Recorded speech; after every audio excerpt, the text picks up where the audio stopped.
10 darkest lies exposed about Oprah Winfrey. So coming up first on the list, we have the NDAs. Now, confidentiality agreements are not uncommon in the world of Hollywood. Now, over 500 of Oprah's staff members were forced to sign the document, and one former employee, Elizabeth Cody, tried to write a book about her time working for Oprah, but she was apparently stopped by the courts as she was still tied to the agreement that she signed. The NDAs were not meant to be a way to keep just show secrets safe, but to keep any and all of Oprah's personal secrets safe as well. Now, according to Elizabeth, the document was signed by almost everyone in her life, on and even off of set. It's said that she may have this look of sweetness and kindness, but that's not how she is at all. Elizabeth felt that she was in Oprah's pocket after she signed the paperwork. Then in 2010, a lawsuit was filed against Oprah and her company after Unicus Performance Training claimed that they were fired for violating the terms of her agreement, specifically involving advertising with her name or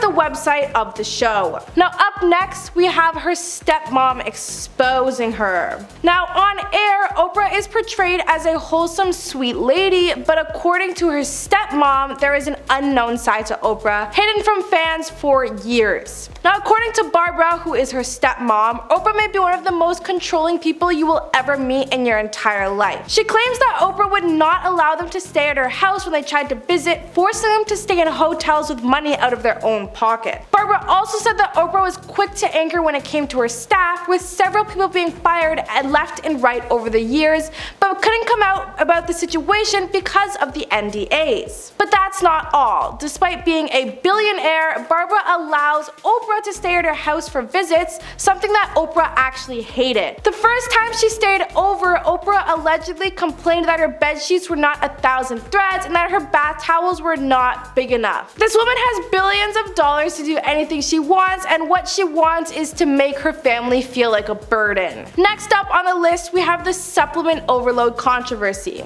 Now, Oprah has had plenty of controversial people on her show, from so-called medical experts to psychologists to celebrities. Now, whatever is good for TV is good for Oprah. Now, one particular incident that caused a ton of backlash for Oprah was when she did an interview with Suzanne Somers. Now, she was brought onto the show to share her beauty secrets and how she was able to look so young. Now, according to some, this treatment that she does on a regular basis will help, and Suzanne claimed that she rubs estrogen cream into her skin on one arm and smears progesterone into the other arm, and progesterone is a fancy way of saying steroids. She claimed that she took 60 supplements and vitamin A's a day, which was 40 in the morning and 20 before bed. What really stirred the pot was that this woman claimed to be a health expert and a self-author, but surprise, surprise, she actually was not. Medical experts actually started bashing Oprah, claiming that this type of extreme hormone therapy would actually be the cause of several diseases and illnesses like cancer. Now, despite Suzanne's claim that her specialty made non-FDA approved bioidenticals are natural and safe,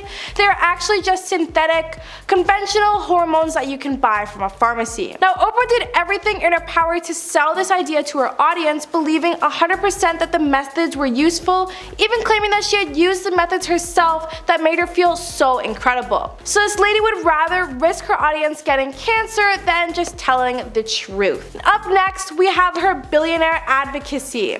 Now, Oprah has been claiming to be many things since the Maui backlash has begun. Now, a good boss and a charitable woman and an advocate for the island of Maui. Now, by starting this fund and donating her spare millions, she had made her mark in the public as a woman who cares. So much that she is asking you to give her money. Isn't that so sweet? The main reason that people believe that Jason has not spoken on Oprah is because he knows that she is an absolute phony. So as mentioned, Oprah would not care about Maui or its people if she didn't have vested stake on the island. Now, Oprah has had property in Maui for quite some time, being almost a second home to her at times. When the fire started raging, she started fundraising. Up next, we have what the free and free really means. Now, who could forget Oprah's famous words, "You get a car"? Now, this moment was historical on her series and has been said over and over and over again. However, what almost no one knows is that it's not as simple as here, take the keys and drive away.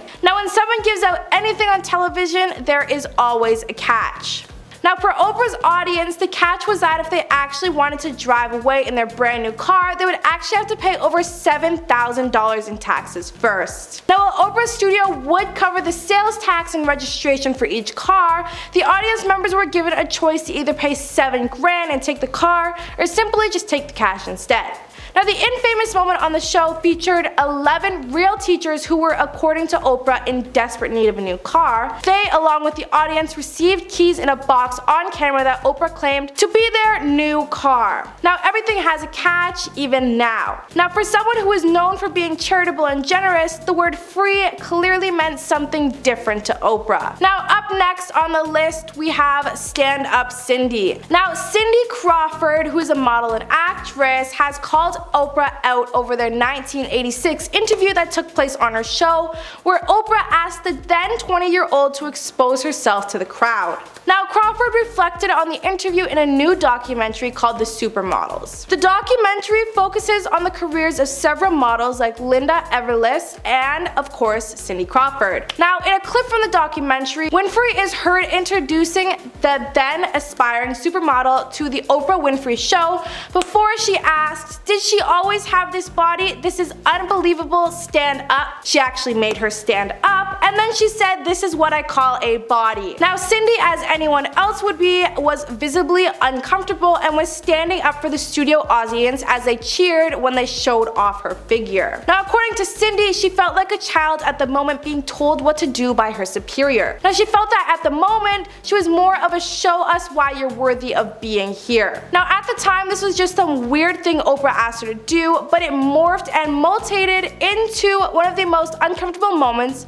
of her early years in modeling. Now the most shocking thing for her was the fact that Oprah Winfrey, trying to tell her what to do, the woman known for her kindness and generosity, made her feel like a puppet. Now up next we have Where's the Beef? So in the spring of 1996, the United Kingdom apparently experienced an outbreak of mad cow disease. Now according to the FDA, the disease destroys cows' central nervous system, and if humans eat the infected meat, we'll basically get sick and turn into zombies. But they can actually contract a deadly variant called Creutzfeldt-Jakob disease. Now during the mad cow scare, the Oprah Winfrey show booked Howard Lyman, who was a rancher who adopted a vegetarian lifestyle and went to work for the Humane Society's Eating with Animal Welfare campaign, and he appeared on the show to discuss the threat of mad cow to Americans. He pointed out that feeding the remains of mad cows to already infected cattle or other animals could have facilitated the spread, and that those types of practices were common in the US.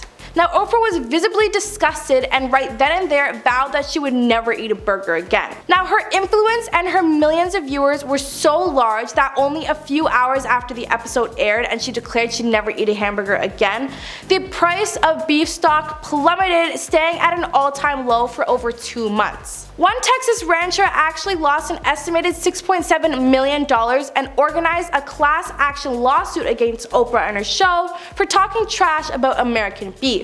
Then after a 6-week trial, she actually won, leaving one man with no farm and out of $1,000 in legal fees, all because she was disgusted. Now up next, we have Oprah's stance on weight loss. Now Oprah Winfrey has been called out for using weight loss medication despite being a longtime ambassador for Weight Watchers. Now the famous talk show host has confirmed that she uses an unnamed substance to help her control her weight. Now in a revealing conversation, Oprah said her new slim figure is thanks to the medication and a healthier lifestyle overall. She said, "I now use it as I feel I need it, and the fact that there's a medically approved prescription for managing weight and staying healthier in my lifetime feels like a relief, like a redemption, like a gift, and not something to hide behind and once again be ridiculed for." She went on to say, "I'm absolutely done with the shaming from other people and particularly myself." However, the fans felt the billionaire was being hypocritical given that she is a proud spokesperson for Weight Watchers, a company she has worked with since 2017. Now next up on the list we have her exposing herself. Now Oprah is top on the list for getting exposed because she has been doing it to herself since day one.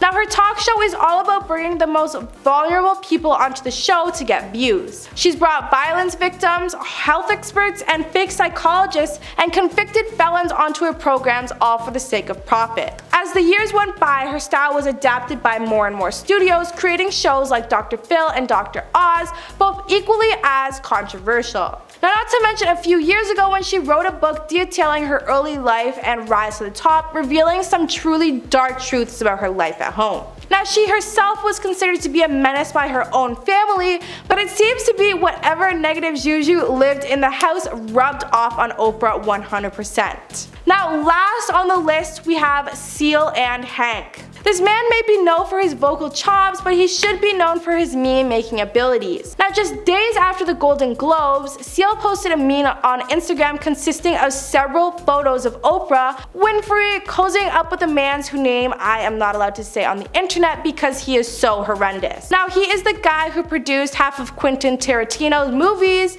and he was actually the main cause of the Me Too movement, and for the rest of this segment, he will be referred to as Hank. So Oprah and Hank were photographed spending time together, and one photo even made it look like Oprah was pushing singer Rita Ora toward Mr. Hank. Now, Seal captioned the image saying a bunch of stuff that I can't quote here, but the meme itself said, "When you have been part of the problem for decades, but suddenly they all think you are the solution." I'm not sure how deep this feud goes on, but from the surface it seems that the Seal has been trying to warn us that something is up for years.